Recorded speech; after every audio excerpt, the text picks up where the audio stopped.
Good evening children. अभी हम देखते हैं चैप्टर 5 अरिथमेटिक प्रोग्रेशन का पार्ट 4। इसमें हम सॉल्व करेंगे एक्सरसाइज 5.2 के रिमेनिंग सम्स।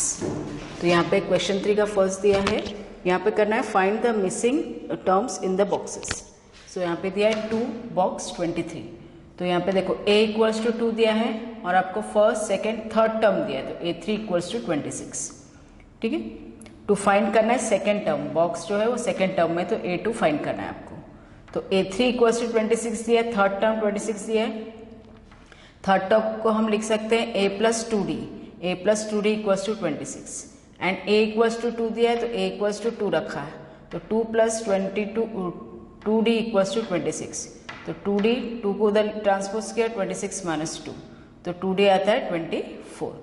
तो सॉरी 2d इक्वल्स टू 24, तो d इक्वल आता है 24/2, तो d आता है 12। अभी हमको फाइंड करना है a2, सेकेंड बॉक्स मिसिंग था, तो a2 फाइंड करना है। a2 को लिख सकते हैं हम a प्लस d, तो a है 2 और d है 12, तो a2 आता है 14। इसमें सेकेंड देखो, आपको फर्स्ट और थर्ड बॉक्स मिसिंग है, टर्म्स मिसिंग है इन दिस बॉक्सेस। आपको सेकेंड टर्म और फोर्थ टर्म दिया है, तो सेकेंड टर्म गिवन है a2 इक्वल्स 13 और फोर्थ टर्म गिवन है a4 इक्वल्स टू 3। आपको फाइंड करना है first term and third term a3। तो a2 इक्वल्स टू 13 दिया है और a4 इक्वल्स टू 3 दिया है। तो a2 को हमने लिखा a plus D equals to 13 और a4 को लिखा है a plus 3d equals to 3। ठीक है, a4 को लिखा है a plus 3d equals to 3। Elimination method से सॉल्व किया, माइनस माइनस माइनस करना पड़ेगा, तो ये कैंसिल हो जाता है। d माइनस 3d आता है माइनस 2d और 13 माइनस 3 आता है 10, तो d हो जाता है 10 अपॉन माइनस 2, तो d आता है माइनस 5। ठीक है, मल्टीप्लिकेशन में साइन चेंज नहीं होती है, माइनस 2, तो ये रहेगा d इक्वल्स टू माइनस 5। अभी d का वैल्यू किसी एक इक्वेशन में रखना और a का वैल्यू फाइंड करना है। तो substitute d equals to minus 5 in equation 1, तो a plus minus 5 equals to 13, तो ये आ जाएगा 13 प्लस 5 इक्वल्स है 18। तो हमको थर्ड टर्म फाइंड करना है। थर्ड टर्म क्या आएगा a प्लस 2d, तो a प्लस 2 इंटू डी है माइनस 5, तो a प्लस माइनस 10, तो a3 आया है माइनस 2। थर्ड टर्म आया माइनस 2 और फर्स्ट टर्म आया 18। ठीक है, now see this third question. इसी में थर्ड देखो, सब क्वेश्चन 5 फर्स्ट टर्म दिया है, सेकेंड और थर्ड टर्म मिसिंग है, फोर्थ टर्म दिया है। तो यहाँ पे फर्स्ट टर्म दिया है a equals to 5, fourth term दिया है 9 1/2, तो ये आता है 19/2। सेकेंड टर्म और थर्ड टर्म फाइंड करना है। तो a4 दिया है 19/2, a दिया है 5। a4 को हम लिख सकते हैं a plus 3d equals to 19/2। a दिया है 5, तो 5 रखा है यहाँ पे, 5 प्लस 3d इक्वल्स टू 19/2। 5 को ट्रांसपोज किया, तो 3d इक्वल्स टू 19/2 माइनस 5, तो आता है 3d equals to 19 minus 2 5 10 upon 2, तो 3d इक्वल्स टू आता है माइनस के 9 अपॉन 2। ये 3 अभी इधर मल्टीप्लाइड में चला जाएगा, तो 9 अपॉन 6 हो जाएगा। ये कैंसिल होता है 3 से, 3 2 ज़ा 6, 3 3 ज़ा 9, तो d आता है 3/2। तो आपको फाइंड करना है अभी सेकेंड टर्म a2, जिसको हम लिख सकते हैं a प्लस डी। a होता है 5 प्लस d है 3/2, तो ये हो जाएगा 10 प्लस 3/2, तो a2 आता है 13/2। a3 फाइंड करना है, तो a3 को हम a2 प्लस डी भी लिख सकते हैं। तो a2 है 13/2, उसमें ऐड कर दिया 3/2, तो आता है 16/2, तो a3 आता है 8। नाउ सी रिमेनिंग आप क्वेश्चन 3 के remaining questions you can solve it. Now question 5 देखो, find the number of terms in the following APs. Question 4 आप सॉल्व कर सकते हैं, इट इज एग्जाम्पल में जैसे बताया उसी तरीके से सॉल्व करना है। तो क्वेश्चन 5 देखिए, find the number of terms in the following APs. Number AP दिया है 18, 15/2, 13 और लास्ट टर्म दिया है माइनस 47। तो a दिया है 18, d हमने फाइंड आउट किया 18 माइनस 2, a2 माइनस a1, तो a2 है 31/2 माइनस a1 है 18, तो ये 2 इधर मल्टीप्लाइड हो जाएगा, 31 माइनस 36 अपॉन 2, तो d आता है माइनस 5/2 और लास्ट टर्म दिया है, तो an दिया है माइनस 47। टू फाइंड करना है हमको n, नंबर ऑफ टर्म्स मतलब n फाइंड करना है। तो an का फॉर्मूला लगा है an equals to a plus n minus 1 into D. Last term आपको दिया था माइनस 47 इक्वल्स टू a दिया है 18 plus n minus 1 into D दिया है माइनस 5/2। 18 को इधर ट्रांसपोज किया, माइनस 18 आ जाता है, minus 47 minus 18 equals to n minus 1 into minus 5/2, तो ये होता है minus 65 equals to n minus 1 into minus 5/2। तो ये अभी इधर मल्टीप्लाइड हो जाएगा 2 और ये इधर आ जाएगा, रेसिप्रोकल हो जाएगा।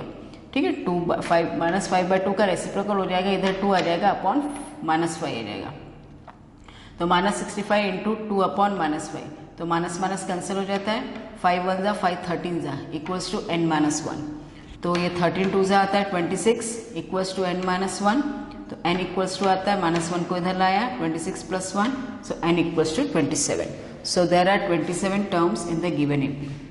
उसके बाद क्वेश्चन 7 दिया है, find the 31st term of an AP whose 11th term is 38 and 16th term is 73. तो 11th टर्म मतलब A11 दिया है 38 और 16th टर्म मतलब A16 दिया है 73. तो फाइंड करना है A31st टर्म मतलब A31 फाइंड करना है.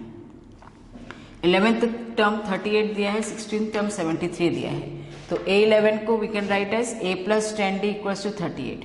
वैसे A16 को हम लिख सकते हैं A + 15D = 73. इसको एलिमिनेशन से सॉल्व किया, साइन चेंज किया, यह था -5D = -35. माइनस माइनस कैंसिल हो जाता है, D = 35/5, D = 7. सो D = 7 किसी एक इक्वेशन में रखना है, A की वैल्यू फाइंड करनी है, तो सब्स्टिट्यूट D = 7 इक्वेशन 1, तो A + 10 × 7 = 38. तो A की वैल्यू आती है 38 - 10 × 7 हो जाता है 70, 38 - 70 तो A आता है -32.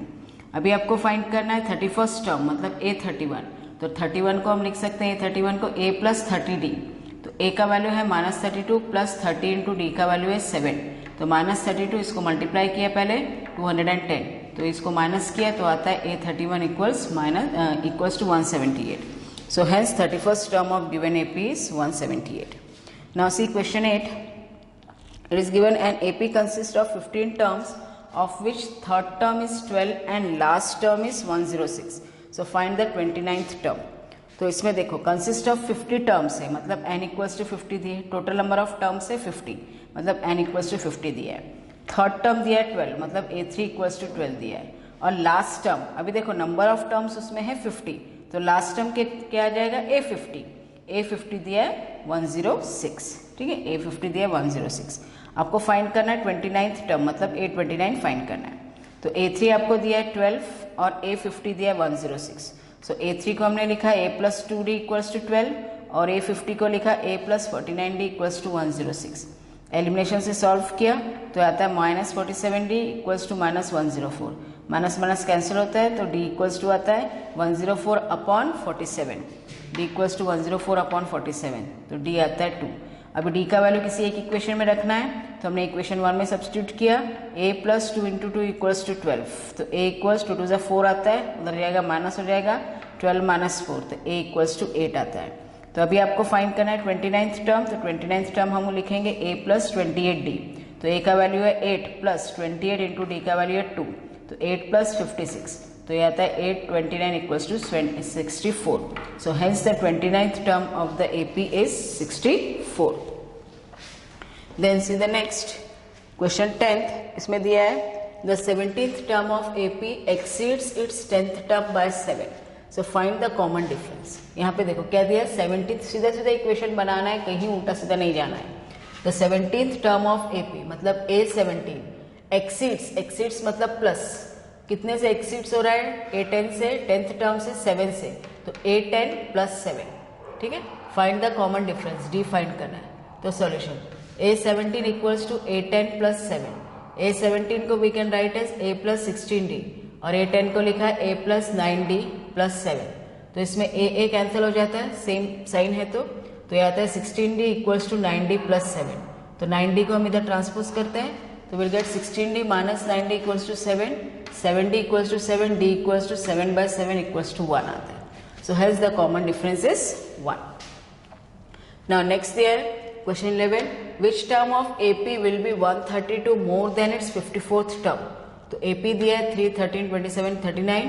Which term बोल रहा है, तो n फाइंड करना है. ठीक है, कौन सा टर्म इससे बड़ा है, 132 मोर देन 54th टर्म है. तो यहाँ पे AP दिया आपको 3, 15, 27, 39, तो A हमने फाइंड किया, D हमने फाइंड किया 12. तो इसमें बोल रहा है which term of the AP, तो मैंने बोला है आपको पहले बताया विच टर्म अगर कुछ भी आए तो उसमें nth टर्म ही लेना है. So let nth term is 132 more than 54th term.